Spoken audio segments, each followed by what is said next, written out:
When we got the sad news that actor Sam Neill had died, people around the world were mourning the loss of a screen legend. But there was one community that felt that loss in a real particular way, because it turns out Sam Neill's portrayal of Dr. Alan Grant in Jurassic Park actually inspired a remarkable number of people to become paleontologists. And one of them is our next guest, Sally Hurst.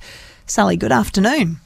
Hello, thanks for having me. So a New Zealand academic put out a call and asked paleontologists how Sam Neill and his famous movie character in Jurassic Park had influenced them. You were one of the people who responded. What did you tell him? Honestly, Sam Neill was just such an icon as that character. There are so many times when I will go on field work and there will be either myself or one of the other paleontologists that will have a day where we basically dress up and cosplay as Dr. Grant and Dr. Ellie Sattler. I have been on digs in Mongolia and Canada, around Australia, and there's always at least one person who will dress up that way just because they were such an inspiration. They had such gravitas when they talked, they knew their stuff, but they still had that unyielding passion for dinosaurs, which I think so many of us can relate to. Wow. So, I mean, this is something that you've seen around the world. Okay, take me back to when little Sally first saw Jurassic Park. I mean, I'm assuming you were a child the first time that you saw Jurassic Park. What did you think of Dr. Alan Grant? What captured you? I was probably an early teen when I first saw it. I'd heard about it a lot, but took me a little bit longer to actually see it. But again, it was just, not only were the dinosaurs in that movie depicted far ahead of their time, but to see, this is a job that someone actually does and can do. It was kind of the first time I had seen that depicted.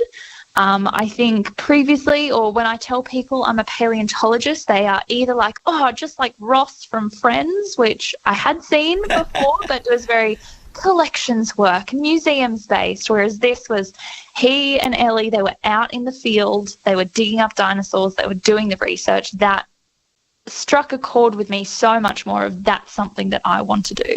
I was going to ask you a little later about Ross from Friends, because possibly pop culture's other most famous paleontologist. I'm assuming you don't go out on digs and see a lot of people dressed like Ross in the leather pants that he can't get off. Thankfully not, no. I think we will definitely steer people. We get Indiana Jones every now and then, but between him and Dr. Grant from Jurassic Park, we are well covered. Was Indiana Jones a paleontologist? No, he was an archaeologist, so human history, but we definitely get a lot of people who get confused between the two fields, and there's definitely a bit of overlap about how we dig. Yeah. And so, yes, we'll take claim for both. You can literally say you're in the trenches with archaeologists in one way or another. Okay. Yep. Some of the responses to this question that the New Zealand academic got, like when he asked, about how Sam Neill's character had influenced people, were really extraordinary, right? So one person said Sam Neill's performance shaped the trajectory of my life, and another said that Dr. Alan Grant might just be the most influential paleontologist ever. Were you at all surprised by how many people, not just saw that character as a kid and thought that looks like a fun job, but actually felt that strongly about a fictional character decades on?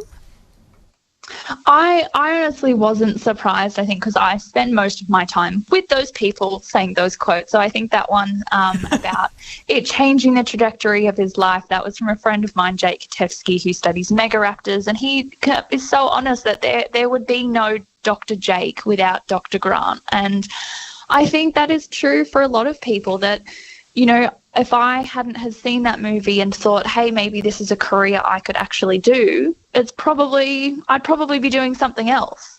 And I think that is true for so many people in paleontology. There are a lot of easier jobs out there, but it was something like Jurassic Park that really brought us to go, no, this is the thing that I want to have a shot at. Okay, now, Sally, it's not often I get to talk to a real life paleontologist, so I have more questions about what you do. First of all, like, is it a hard thing to get into and actually have paying work? Like, I can imagine there's lots of kids that were like, yeah, when I leave school I'll be a paleontologist, but are there lots of paleontology jobs available? Unfortunately not, and especially in Australia, there's not many. So I think it's probably easy enough to, go to high school, go to uni, get a degree in biology, geology, or in paleontology if you can find a uni that still offers it. But then once you're done, it's a bit like, oh, what do I do now? There's certainly more prospects for research overseas. You might get lucky and there might be a museum position available. But yeah, there's not a lot around, so I think quite a lot of us dabble in other jobs and positions, but this is still very much our love of life and work. Well, okay, tell me about what is it that you love about being a paleontologist? For me, it's the opportunity to be outdoors. As a kid, I wasn't hugely into the outdoors, but now that I've had an opportunity to do lots of work in museums, in offices, it's being outside and in the field that is forever the best part of the job.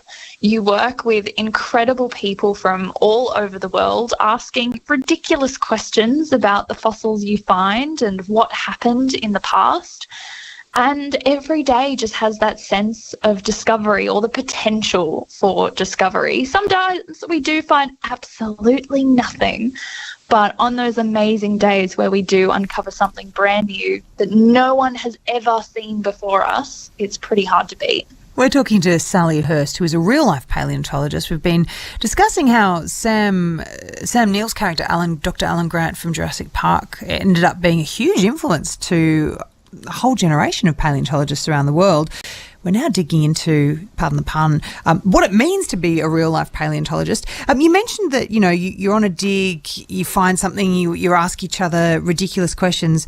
I'd like to go a little deeper into that. Like, I'm trying to envision. So you find certain bones or something and you think, the length of this. Are we thinking this guy, jumped a lot? Are we thinking really fast runner? How do you figure all of that stuff out? Yeah, those are absolutely the questions that we are asking. So we've got quite a fun site that we are working on in Canada, in Dinosaur Provincial Park at the moment, and it's a dinosaur trackway site. So not only the bones get preserved, sometimes their footprints do as well. And we have some tracks which are really easy to identify, 3 massive toes. And so they're very pointy. They've got claws on the end. It's probably from a big tyrannosaur like a Gorgosaurus. We can see the direction it was going in. We can measure between the trackways to figure out how fast it was going. And we can even get an estimate of its size based on those trackways as well. But then we start getting into some of our more tricky sites where the dinosaurs are walking all over each other's tracks. So we have one site called Tough Mudder, and recently, just a few weeks ago when I got back from Canada, we found one and there was trackways everywhere, but we honestly could barely distinguish an individual foot. And so we've named that one the Mosh Pit. And so, yes. We are always asking those questions of what dinosaur was this? What did it look like? How was it interacting with others in its environment? Yeah. And sometimes we get answers, sometimes we do not. Yeah. Why were they all here at the one time? Stepping on, was there a dance party? Is this evidence of the first music festival for dinosaurs? Exactly. And sometimes it might be, was there a stampede? Did a big predator come through and scare all the others and they fled in the opposite direction? Or was it just this was a watering hole and these tracks have accumulated maybe over hours or days? We don't really know, but definitely the dinosaur dance floor theory is always a favourite. We don't really know must be an answer that you have to come to a bit, because it's really hard to figure out what happened tens, if not hundreds of millions of years ago. Absolutely. I think it's something you have to get quite comfortable with as a scientist. My partner is an astrophysicist and he absolutely loves maths and equations and having a definite answer. Whereas I'm the opposite. I love the imagination and how, it could be this, but it could also be this. But we'll probably never know either way. So I don't think he could stand that kind of science, but to me, I quite love it. Andrew in Karkelgong has texted in saying paleontologists are probably running out of things to dig up. Here's my question. Does it feel like those hot spots for bones are running a bit low now, or is there still plenty to find if you're a paleontologist? There is still so much out there. For some places, yes, it can feel, maybe we're getting a bit, sparse in what we're finding. I think in Canada, where we go digging in Dinosaur Provincial Park, and it can feel a little bit that way. It's not that we are running out of bones, it's just that we are becoming so much more picky with what we will collect and what we are willing to study. I think for a long time in Australia especially, you'd find a single fragmentary bone, it's cracked in half, it's not very good, and you'd name an entire dinosaur species off that one bone. Nowadays, we are much more willing to see if we can find more of that specimen or dinosaur, get as much information as possible before we name a new dinosaur. But that being said, we are still around the world naming about 50 new dinosaurs every single year. Okay, all right. And do you ever get to name them after yourself? So this is a contentious topic because it's considered bad manners or bad etiquette to name a species after yourself. So you can name it after your family, you can name it after your best friend, whoever you want, but generally you want someone else to name it after you. So you need to make friends with lots of other paleontologists and maybe you'll get lucky and have one named after you. I love the hidden etiquette of being a paleontologist. Look, we've got Andrew on the line from Karkelgong, who was the one that was asking about whether there's enough bones to dig up. He's got a follow-up question because you mentioned speed. Andrew, ask your question. Yeah, how you going? Yeah, nice to get on. Talk to you, Jess. So you mentioned earlier when you're looking at footprints that you could sort of work out speed of the dinosaur, but there's a time constraint in that. So how do you work out time over distance if you're going to calculate speed? Great question, Andrew. Good. Thank you for calling. That's a ripper.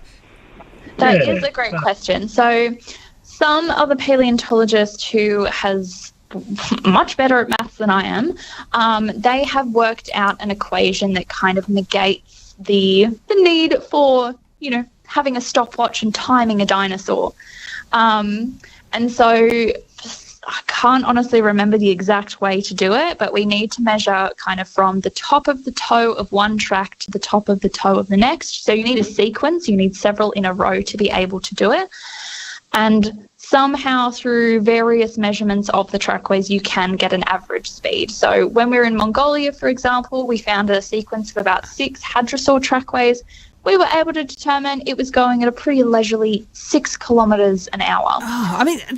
So there is a paper out there which has the equation. I can't remember it off the top of my head, but it does exist. I feel Andrew's pain though, because I'm also just thinking I too could have a certain stride, but you should see me run, Sally. It's a strong term. It's more a gentle plod, and I think in 10 million years people might think, oh, that stride. They should look where the feet are placed. That's a normal runner. I'm not a normal runner. So it was very cool because when I was in undergrad, I was learning to calculate this equation. Our professor, Glenn Brock, who taught all of us paleontology, he would roll out a line of foil in our graduation hall and he would get us to sprint across it. And so, we didn't actually have a dinosaur trackway available, so we did one. So we would measure the distance between our own trackways, plug it into the equation, and it would give us a pretty accurate measurement of how fast we had been going. Oh, look, Andrew, I think you and I are going to have faith in this aspect of science. We'll defer to the experts. Yeah, that's brilliant. Thank you very much. Thank you. Thank you. Awesome. Hey, listen, I know we have to let you go, but just quickly, can you tell me about Found a Fossil? Absolutely. So Found a Fossil is an initiative I started in 2021 that provides guidelines on what to do if you actually find a fossil or a First Nations artefact in Australia. Most of the stuff that we find is not found by scientists. It's found by members of the public, so miners, bushwalkers, farmers, And we need you guys to contact us because you might have found something really significant and we hopefully want to be able to research it. So Found a Fossil provides guidelines as well as contact details for all the museums in Australia, which can give you some more information about what you found. And maybe if it is something significant, send a team out and who knows, one day name that dinosaur after you. Oh, this is so good. Listen, go to foundafossil.com if you want to just have a look. You can see Sally and find out all about what they do. Sally, we're so appreciative of your time. I know you're a very busy person, but I think you might have just become the show's dinosaur expert. I hope that's okay. Oh, call me anytime. Okay, let's do it. That is Sally Hurst, a real-life paleontologist influenced by Dr. Alan Grant, aka Sam Neill, in that incredible role that he played in Jurassic Park. But how interesting to find out about how paleontologists go about their stuff and their naming rules. And Andrew, you had a tremendous question because I was sitting there thinking that too. I'm like, but how do they figure out just from the space of the footsteps? So I'm going to trust in the formula. I'm going to trust in it, but I was confused too.